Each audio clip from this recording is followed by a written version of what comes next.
जय श्री कृष्ण।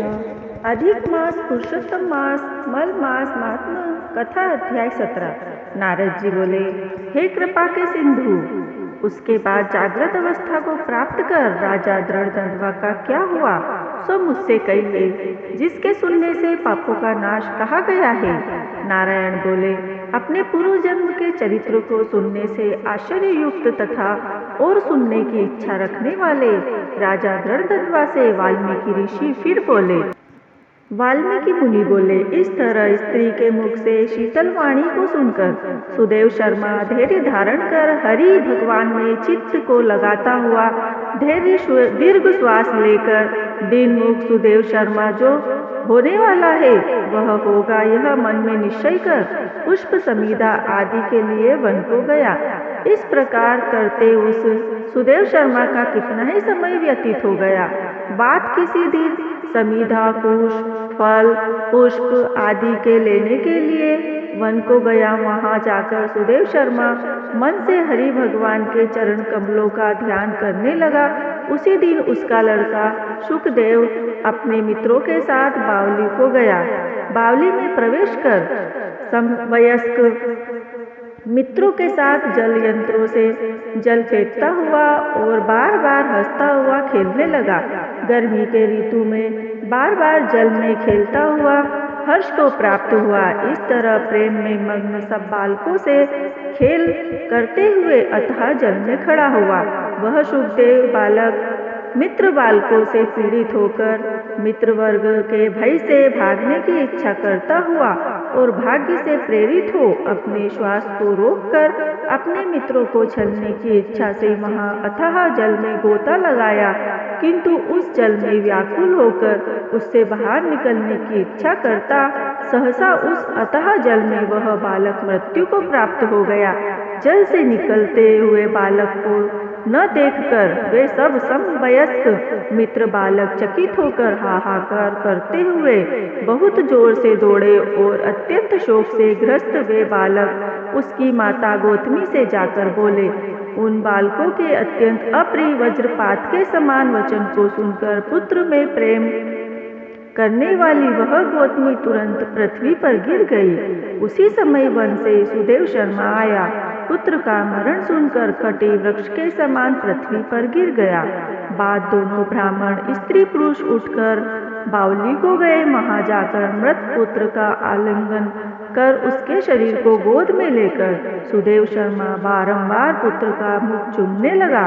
अपने गोद में स्थित मृत पुत्र को बार बार देखता हुआ रोता विलाप करता गदगद अक्षर से बोला। सुदेव शर्मा बोला, हे पुत्र, मेरे शोक को नाश करने वाले शीतल सुंदर और शुभ वचन को बोलो। हे वत्स, मेरे मन को प्रसन्न करो। व्रत माता पिता को छोड़कर तुम जानने के योग्य नहीं हो।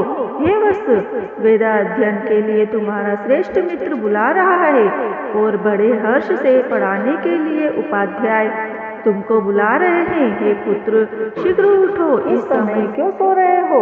तुमको छोड़कर घर नहीं जाऊंगा। घर में मेरा क्या काम है? तुम्हारे बिना इस समय मेरा घर शून्य जंगल के समान हो गया है।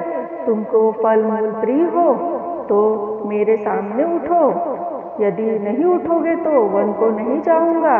वन में क्या काम है? मैंने कोई निर्जित काम नहीं किया और ब्रह्महत्या भी नहीं की।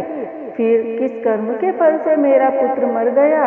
अहो ब्रह्मा, तुमने ऐसा करके कौन सा बड़ा फल प्राप्त किया? हे निर्दय, प्रतिदिन मेरे नेत्रों को लेकर निर्धन का धन और दोनों स्त्री पुरुषों का सहारा इस पुत्र को हरण करते तुमको लज्जा क्यों नहीं होती? सर्वत्र तुम दयालु हो, परंतु मेरे विषय में निर्दय हो गए तो क्यों? अहो आश्चर्य है, मेरे भाग्य से यह उल्टा कैसे हुआ? हे स्वभाव से सुंदर पुत्र की खोज इस समय में कहाँ करूँ? हे पुत्र, तुम्हारे मुख और सुंदर नेत्र को कहाँ देखूंगा? मेघ जल को बरसाता है, पृथ्वी धान्य को पैदा करती है, पर्वत रत्न को और समुद्र मुक्तासार मणि को देते हैं, परंतु उस देश को नहीं देखता हूँ जहाँ मरा हुआ पुत्र मिलता हो, जिसके शरीर का आलिंगन कर हृदय के ताप को छोड़ता है। हे वत्स, तुम एक बार शीघ्र वचन सुनाओ और दया करो। तुम्हारी माता लज्जा छोड़कर चिन्ह के समान अत्यंत विलाप करती है। हे पुत्र, उसको देखकर तुमको दया क्यों नहीं पैदा होती है? माता पिता की आज्ञा बिना तुम कभी भी नहीं गए। हे पुत्र, हम दोनों से बिना पूछे ही दूर के मार्ग को गए हो क्या? इस समय किसके वेदाध्ययन की उत्तम वाणी को सुनोगे? हे वत्स, आज तुम्हारे और तुम्हारे मनोरथ मधुर वचन के स्मरण से मेरा हृदय सौ टुकड़ा नहीं हो रहा है, क्योंकि मेरा हृदय लोहे के समान है। हे केशलेंद्र राजा दशरथ, तुमको हम धन्य मानते हैं, क्योंकि रामचंद्र के वन जाने पर पुत्र के ताप से दग्ध वे प्राणों को नहीं रख सके, परंतु पुत्र के मर जाने पर भी जीवित रहने वाले मुझको धिक्कार है। हे गोविंद, हे विष्णु, हे यदुनाथ, हे नाथ, हे रुक्मणी के प्राणपति, हे मुरारे, हे दीन पर दया करने वाले, हे दयालो, पुत्र रूप अग्नि के ताप से संतप्त मेरी रक्षा करो। हे देवादिदेव, हे समस्त लोकों के नाथ, हे गोपाल, हे गोपीश, हे चक्र को हाथ पे धारण करने वाले, हे यमुना के विष दोष को हरने वाले, पुत्र रूप अग्नि के ताप से संतप्त मेरी रक्षा करो। हे बैकुंठ के वासी विष्णु, हे नरकासुर के नाशक, हे चराचर के आधार, हे संसार रूप समुद्र से पार करने के लिए जहाज रूप अर्थात संसार समुद्र से पार उतारने वाले, हे ब्रह्मादि देवताओं से नमस्कृत चरण पीठ वाले पुत्र रूप अग्नि के ताप से संतप्त मेरी रक्षा करे। हमारे समान शठ दूसरा कोई नहीं है। जो मैंने देवकी पुत्र श्री कृष्ण चंद्र के वचनों का उल्लंघन कर पुत्र में दुराशा की, कौन सा अभागा पुरुष भाग्य में न रहने वाली वस्तु को प्राप्त कर सकता है?